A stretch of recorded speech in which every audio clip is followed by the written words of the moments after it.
Guys, it's taco day at the house, and we're doing carne asada street tacos with a homemade salsa verde. I'm using this chopped steak. It's going to be perfect. I love taco day at the house, and so do the girls. So let's get started. I got some white onion. I'm going to slice it really thin. And I've also got some cilantro. I'm not going to chop this up. I'm just going to take the stems off, and I'm going to leave the leafy part, and that's going to go into the marinade. So let's go ahead and get going. Grab that steak. I'm going to start by throwing those onions right down on there. We'll follow that up with that cilantro. All right, next is some dried oregano. That goes right on top. I'm going to add a little bit of dried cumin, and that gets followed with some garlic powder. I'm not going too heavy on any of these, just a light coating, good pinch of salt, add a little bit of black pepper. That's going to enhance the flavor of all of this, and then we're going to hit that with some white distilled vinegar. It's going to add just this perfect balance that we need in all of this. Also, nice squeeze of lime. Between the vinegar and the lime, we have the nice acid that we need in this dish. It's going to be perfect. And I go ahead and just mush all that flavor into that meat. Mix it around really well. Be sure it all gets good coverage. We want full coverage going on here, guys. So I'm going to kind of break up any clumps of meat as I go. Keep mixing, kind of press and squeeze it in. That's going to be perfect. Let that set for an hour. Let's make some salsa. I got my tomatillos, jalapenos, a little bit of chopped white onion, and I got some garlic. I'm going to add a little bit of oil to this because we're going to kind of saute it for a few minutes. And that's going over to the stove.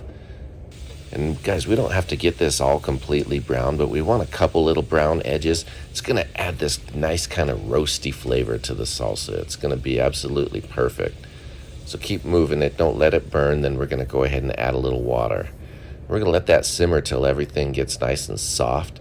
By the time everything's soft, it's going to have reduced down. There's not going to be a whole lot of water left.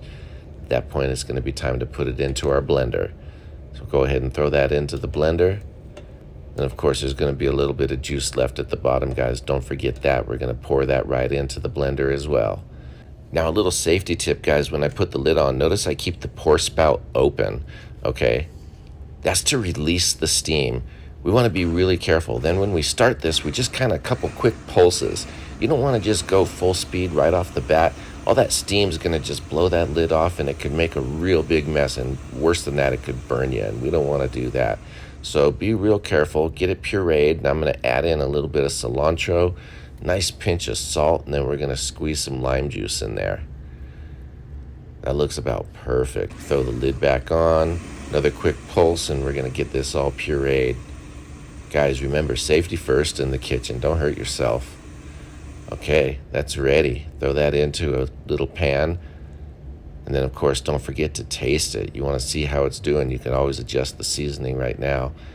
I absolutely love salsa when it's fresh and warm. It's actually the best time to eat it, if you ask me. And this came out perfect. I better try another one just to double check. You never know. Things could change in a heartbeat.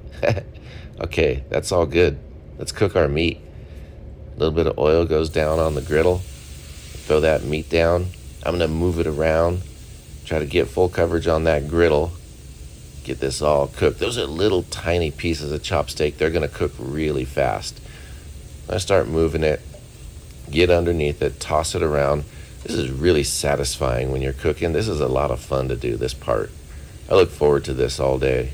You know, it's the little things in the kitchen that really keep me going, and this is one of them. I absolutely love cooking large batches. Cooking for big groups, I think, is a lot easier than cooking individual, and it's a totally different style of cooking as well. So this is looking pretty good. I'm getting a nice brown on it. We're going to move it out one more time. It's looking good, guys. One more little toss. I got some crispness on there. It's smelling absolutely amazing. I think we're ready. Let's build some tacos. I'm going to grab a plate. I got tortillas down on the grill. Let them get a little bit crisp. I got my double tortillas. I'm going to throw down my meat. Hit that with some white onion, a little bit of cilantro. Of course, I need a squeeze of lime. You could eat it just like that, but I made that killer green salsa. That's going next.